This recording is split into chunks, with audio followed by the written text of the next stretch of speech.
Hello students, BSc first year unit third inorganic chemistry.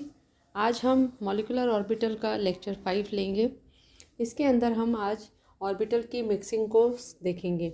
इससे पहले मैंने आपको इस चैप्टर से रिलेटेड मॉलिक्यूलर ऑर्बिटल्स कैसे बनते हैं, बनने के बाद उनमें हम इलेक्ट्रॉन्स की फिलिंग कैसे करते हैं और हम इलेक्ट्रॉनिक कॉन्फ़िगरेशन को कैसे लिखते हैं, ये सब बताया। बॉन्ड ऑर्डर कैसे निकलता है। आज हम देखेंगे कि जो ऑर्बिटल्स होते हैं उनको मिक्स करने से क्या होता है। इसमें एक्चुअली क्या होता है कि जो भी हाइब्रिडाइजेशन में भी अगर आपको याद हो, जब हम ऑर्बिटल्स की मिक्सिंग करते थे तो उसके बाद जो बनने वाले ऑर्बिटल्स आते हैं वो बहुत कम एनर्जी के होते हैं, और ये कम एनर्जी जो निकलने वाली एनर्जी होती है ये मॉलिक्यूल को स्टेबलाइजेशन देती है।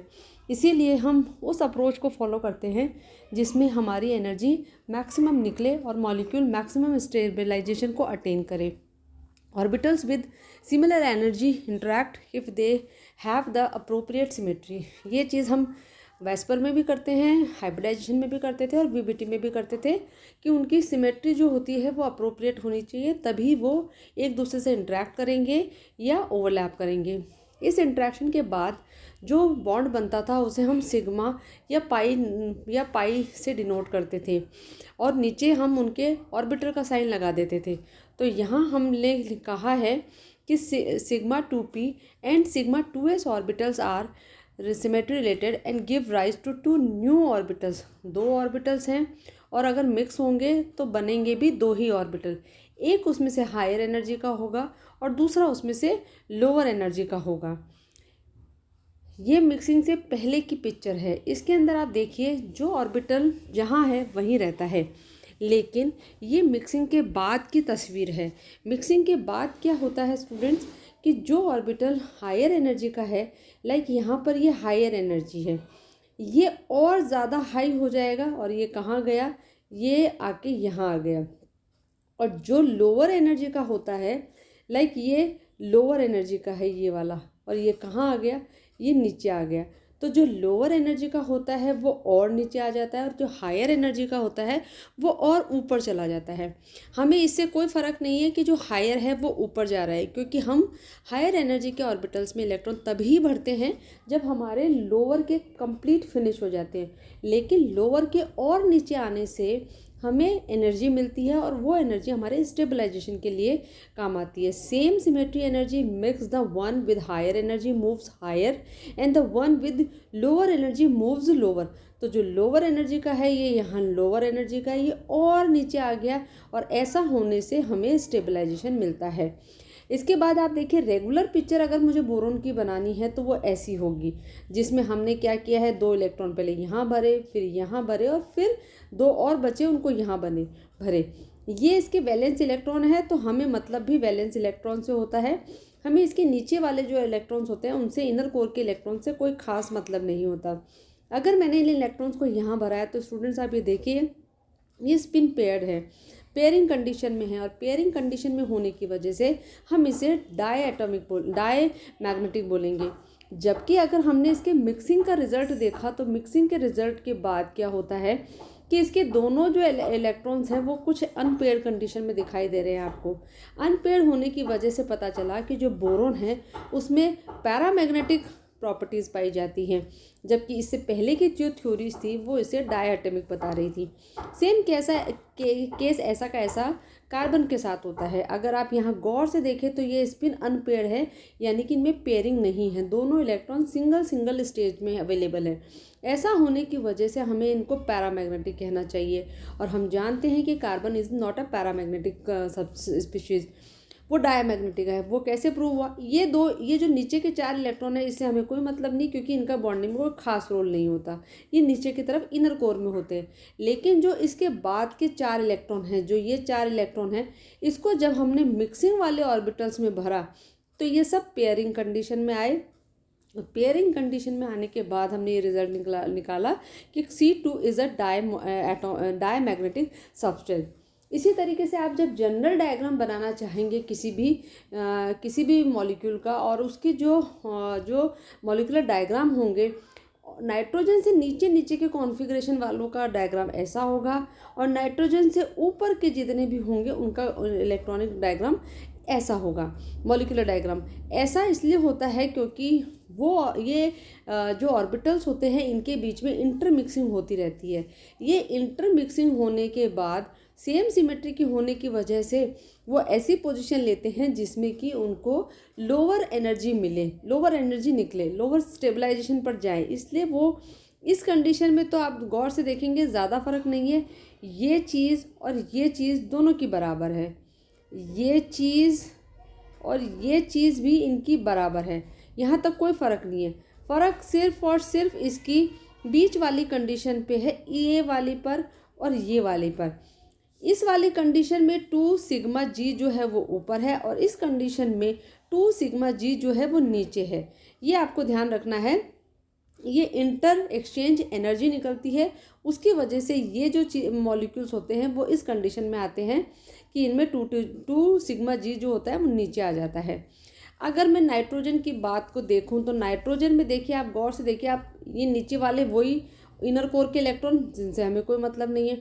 ये जो इलेक्ट्रॉन है वैलेंस इलेक्ट्रॉन, इनको जब हमने भरा 3 यहाँ पर है, 3 यहाँ पर है, ये 3 एक पी ऑर्बिटल है नाइट्रोजन का, ये दूसरे नाइट्रोजन का दूसरा पी ऑर्बिटल है।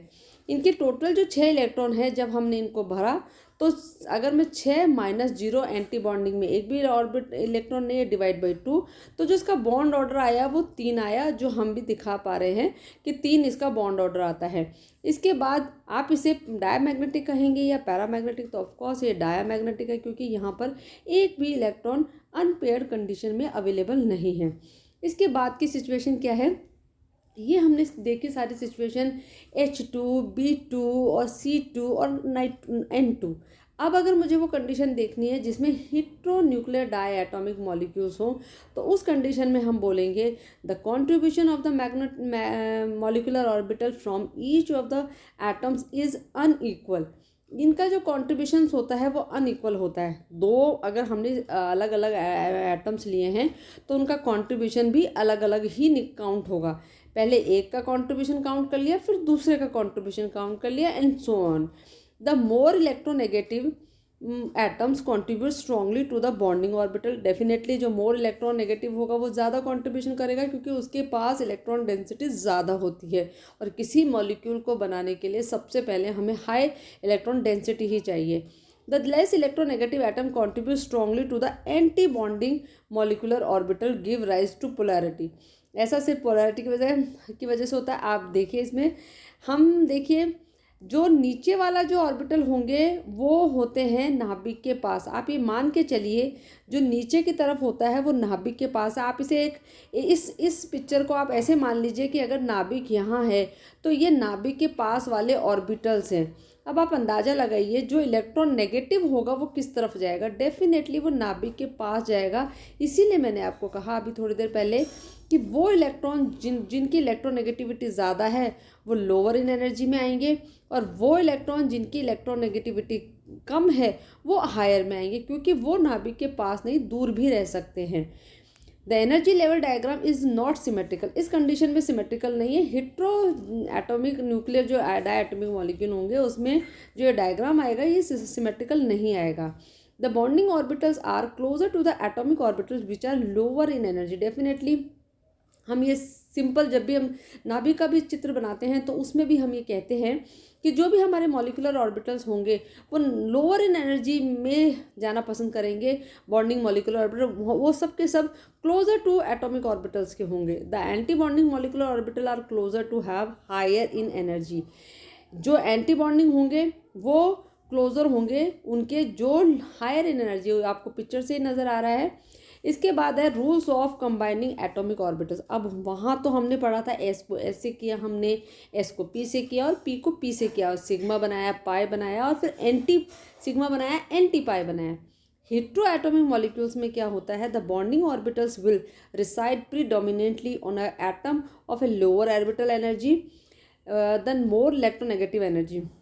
जो भी ऑर्बिटल्स होंगे वो सब के सब लोअर ऑर्बिटल एनर्जी की को बनाएंगे, जो बॉन्डिंग की तरफ इशारा करेंगे, और जो एंटी बॉन्डिंग ऑर्बिटल्स होंगे वो प्रीडोमिनेंटली ग्रेटर ऑर्बिटल या हाई एनर्जी लेवल्स पे रहेंगे। इसको हम एक आपकी बीएससी फर्स्ट ईयर में ओनली वन एग्जाम्पल है, वो है एचएफ का। एचएफ में देखिए क्या होता है, आपको दिख रहा है जो फ्लोरीन है उसकी इलेक्ट्रोनेगेटिविटी ज़्यादा होती है, तो आप देखिए हमने यहाँ फ्लोरीन को ही भर रखा है, और जो हाइड्रोजन होता है उसकी कम होती है। तो देखिए सबसे पहली जो बात इंपॉर्टेंट है नोट करने की वो यही है, यहाँ हमने हाइड्रोजन को रख रखा है। The 2s and 2p orbital on fluorine interact with 1s orbital on hydrogen. ये दोनों ही ऑर्बिटल हाइड्रोजन के 1s से इंटरैक्ट करेंगे क्योंकि इनकी same symmetry as well as same energy levels होता है। The px and py orbitals on fluorine lack proper symmetry to interact with hydrogen and remains as non-bonding orbital। Definitely जो p के fluorine के जो ऊपर वाले ऑर्बिटल्स होंगे उनकी सिमेट्री, उनकी एनर्जी ऐसी नहीं होगी कि वो इससे इंटरेक्ट कर पाए। एक तो कर लेगा, p के पास टोटल 3 ऑर्बिटल्स होंगे, एक x पे होगा, एक y पे होगा, एक z पर होगा। जो x वाला होगा वो तो इंटरेक्ट कर लेगा, लेकिन जो y और z वाले होंगे वो p ऑर्बिटल s से इंटरेक्ट नहीं कर पाएंगे। तो यहाँ देखिए मेनली फ्लोरीन के इलेक्ट्रॉन आएंगे, जो हम मैंने आपको बताया, क्योंकि ये इलेक्ट्रोनेगेटिव वाला ये नाभिक के पास वाला एरिया है। उसके बाद इसका बचा एक इलेक्ट्रॉन, इसके हैं टोटल, इसके होते हैं 7 इलेक्ट्रॉन, टोटल 8 इलेक्ट्रॉन है। ये 8 इलेक्ट्रॉन आप यहाँ गौर से देखिए भरे हुए हैं, सबसे नीचे 2, फिर 2, फिर 2, फिर 2, तो इस तरीके से टोटल 7 इलेक्ट्रॉन, 8 इलेक्ट्रॉन यहाँ भरे हुए हैं। अब एक दूसरी कंडीशन आप देखिए, द एंटी बॉन्डिंग जो ऑर्बिटल्स हैं उसमें reside primarily on the less hydrogen negative electronegative atom. यहाँ मैंने आपको बोल ही दिया है, लेस इलेक्ट्रोनेगेटिव एटम के इलेक्ट्रॉन्स आएंगे। Note that the subscript gerade and ungerade are not use as molecule no longer have a centre of symmetry. Definitely अगर आप एचएफ की बात करेंगे तो इस केस में आपके पास सेंटर ऑफ सिमेट्री नहीं होगी, क्योंकि सेंटर ऑफ सिमेट्री के लिए ज़रूरी है कि दो चीज़ें आपस में सेम तो दिखनी चाहिए। यहाँ तो फ्लोरीन जो है थोड़ा बड़ा है, जो हाइड्रोजन है थोड़ा छोटा है, तो यहाँ जीरेड और अनजीरेड जैसी हम इन इस वाले जो इसकी जो ऑर्बिटल का नोटेशन होगा वहाँ हम नहीं करेंगे। Thank you very much. इसके बाद का हम लेक्चर कर लेंगे। Thank you.